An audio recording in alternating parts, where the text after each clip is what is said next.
And I think they called it Pavley standards because no one else wanted their name associated with it. Sheila Kuehl tells the story about being in some meeting somewhere where they're going around the room about Pavley this, Pavley that, and they had no idea it was someone's name. I don't know. It's so weird. I don't know how they did that, but they called it Pavley 1 and Pavley 2. That wasn't me, because it's just that I wouldn't think you're not allowed to what they call tombstone your bill. It used to be years ago, your name was visibly on the bill, the Fran Pavleys. They've stopped all that, no naming. This one went on with its life. So I had my Cinderella moment in my life was front row of the White House Rose Garden as a former American history teacher who taught how a bill becomes a law and the US Constitution. So here I am, front row, about 50 people, invited guests in the White House Rose Garden.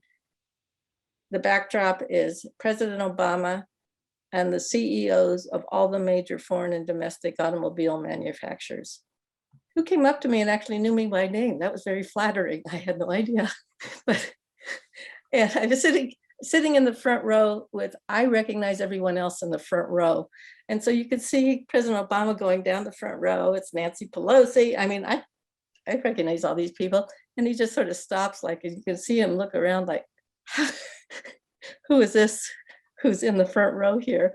And his staff said, well, this is the state senator from California who authored the bill. And I remember so charming. He's the type of person you'd like as your next door neighbor. He said, oh, I was a state senator once. He said, we like state senators. And he asked several questions. It was just like a conversation you're having over a cup of coffee with someone, but probably 2 or 3 minutes or something like that. But once you're on that White House mailing list, though, and I'm not talking about for campaign purposes, you get all the stuff. I have the Christmas cards, the ornaments for the trees of the dogs, and I have my favorite autograph, personally drafted letter signed by President Obama on this bill.